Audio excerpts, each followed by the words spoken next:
Four times the charm, I guess. Greetings, everybody. My name is Zero, and today we're going to be doing an LP of Super Ghouls and Ghosts, a game that was originally put on the Nintendo, then had a re-release, or a graphical update in the version of Super Ghouls and Ghosts on the Super Nintendo. And I'm just going to go and say this game's hard. Even as a kid, I've still never beat the game. And I don't know why my model's just kind of wigging out for a second there. I was like, one eye closed, the other one open. But either way, the name of the game is this. Basically, we are the knight Arthur, who is coming back from a long journey. Went back to the kingdom to see the princess, and she's ended up captured by demons. Now, as the brave knight, we have to go and rescue her from the forces of evil. And we do that with a wide array of magical items such as lances, arrows, torches, you name it, we pretty much use it. We also gain access to very powerful upgrades such as like armor sets. I'm trying to honestly think of anything else I can really say. One thing you need to note is that Arthur does not have a health bar. Instead, the way you determine his health and status in the game is with his armors. If he is missing his armor, he will run around the screen with only his underwear. If he takes another hit after that, you are dead. Does not matter what armor set he has currently. If he just gets hit once, he will lose whatever armor he has equipped. And speaking of armor, we just picked up the upgrade to the standard armor, which is the bronze armor. Also, neat little thing about the armor upgrades, when you do upgrade your armor to bronze, you actually get access to a magical upgrade of a weapon that you're currently using. So, say for example I was using the lance, it would upgrade from a regular lance to the rocket lance. And just like that, we lost our armor.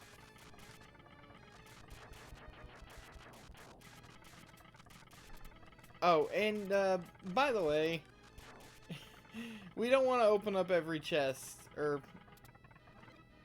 not all the chests will have goodies in them, like weapons and armor and stuff like that. A pretty good amount of these are booby trapped with monsters and traps. And one such enemy was the magician, who will actually cast a spell to transform Arthur into either a baby, a girl, or an old man, I believe. It really depends on what armor set he currently has equipped.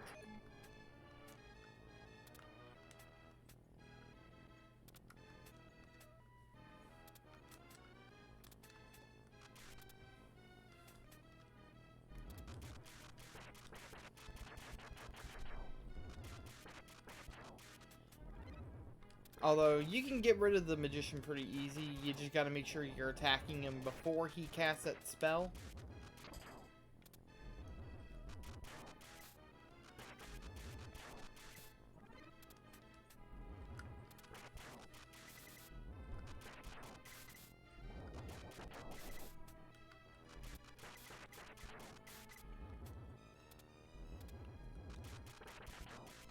I honestly need to get an armor set. There we go. Perfect.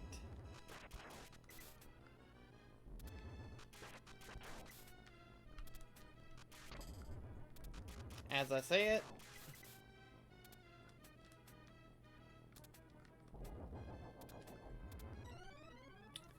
And we die. Yeah, Arthur's pretty frail. For a knight, he is pretty frail.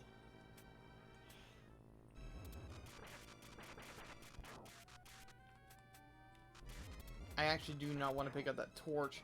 In all honesty, in this game, I would consider that the torch be the worst weapon.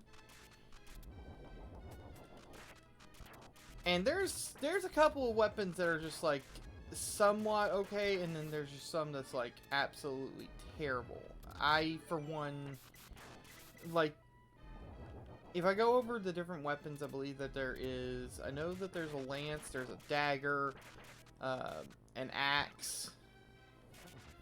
We're obviously using the arrows, which in my honest opinion, the arrows are actually very good. I've not had any real problem with them. Except when they're upgraded to the magic arrows. Now, the magic arrows in this game is a little bit finicky. If it detects a target, it will try and seek and destroy. So, think of it as just like a magical homing missile. Well, we're getting deaths, and a large amount of them is being caused by my ignorance and stupidity.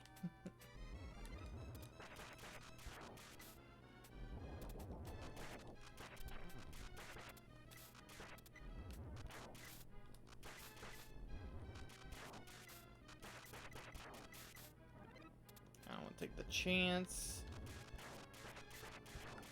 If these blobs get too big, they will explode and release like little mini projectiles, I believe. That's what they were doing. But yeah, so every time you upgrade your armor, it will also upgrade the properties of whatever weapon you're using. So for in this case, since I'm using the arrows, it turns them into homing missiles. The problem that I have with the arrows is if you've got one that is like circling around trying to find its target still, you can't fire another arrow until that one's done.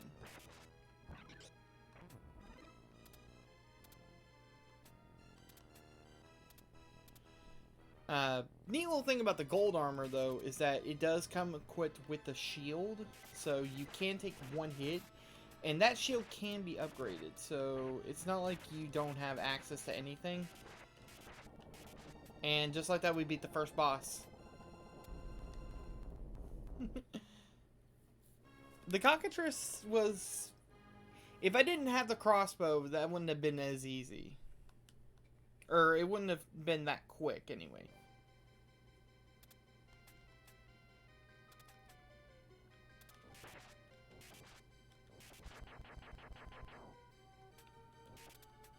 This one is going to be a little bit annoying just because the enemies in this area are ghosts that will actually like materialize out of nowhere, see, and try to chase you down.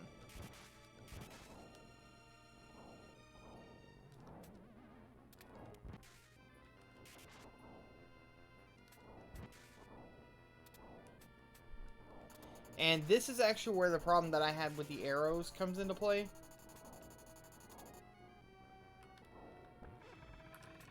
No! Okay, I was not expecting the water to go up. By the way, Arthur can't swim.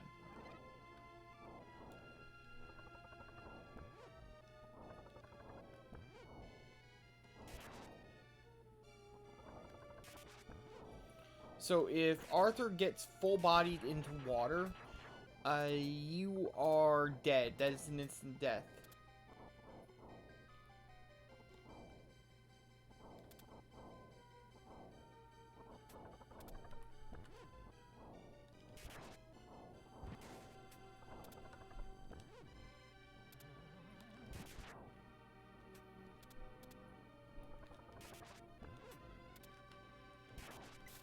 Gotcha.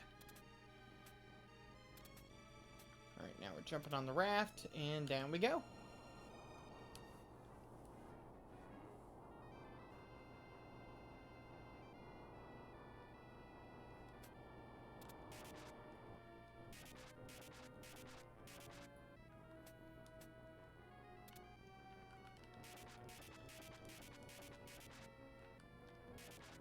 Oh, I haven't also explained, like, the magical abilities.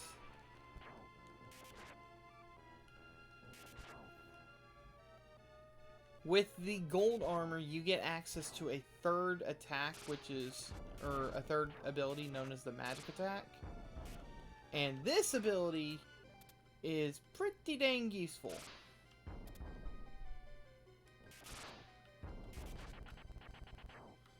So, if you charge up your attack button, like hold it down for a couple seconds, depending on the weapon that you use, it will actually give you a special magic attack. Now, the arrows have the Find Magic ability, which basically, if I hold down and charge, let go, screen will go negative for a second, and it will start detecting for chests in the screen that I'm at currently. Which is pretty useful if I'm trying to find, like, a hidden chest.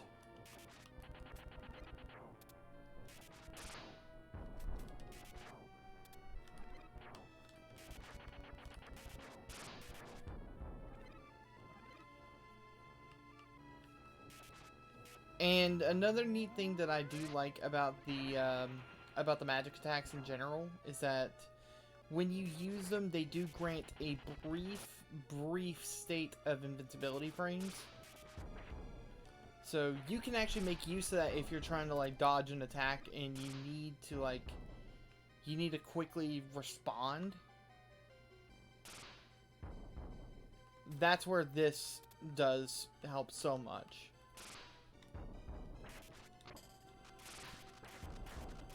I lost my armor. That's not good.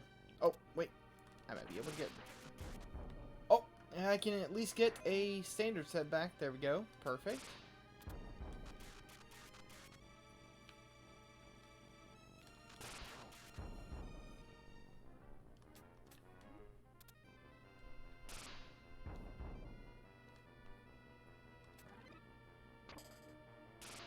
And I died.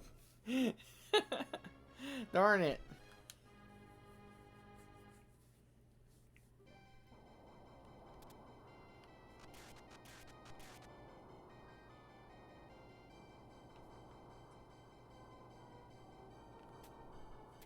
The magic arrows really do help out a lot. Although if I had to decide, like, which of the weapons I do prefer, I would either prefer the scythe or the lance.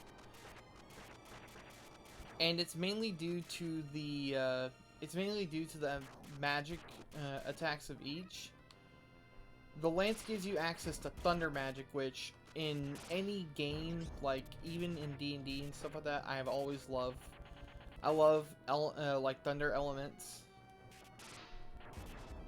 I don't know, it's just I've always kind of had an affinity for electricity-based attacks. It's weird.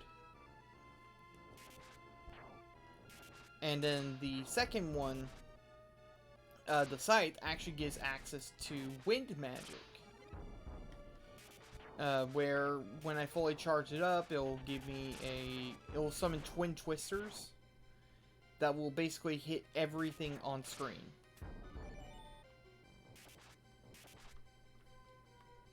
And I just got an extra life. That's great.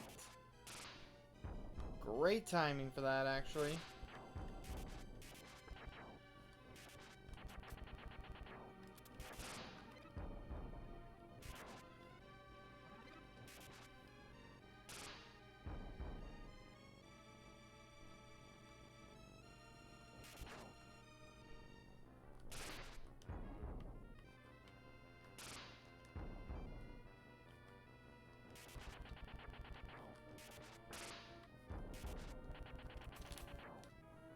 Okay, just gotta be careful. Oh,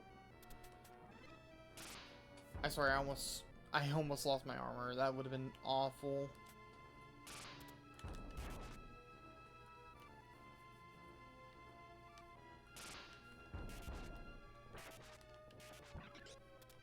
Nice.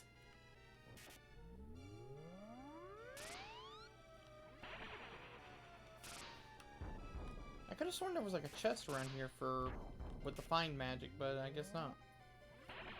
Nope.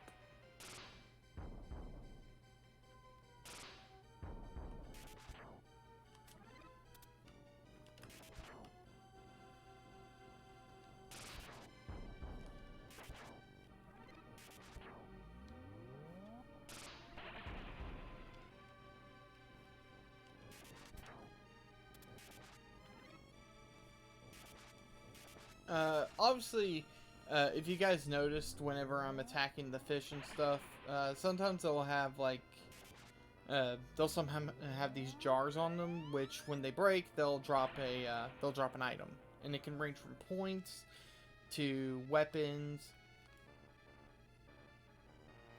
It just depends. All right, now we're on the second boss, and this one's actually not too difficult.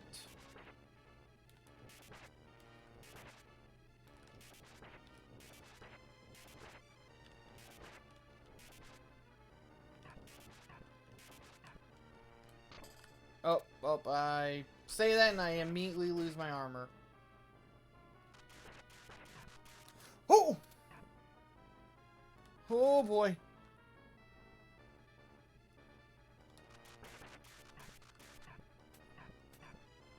Whew! Nice.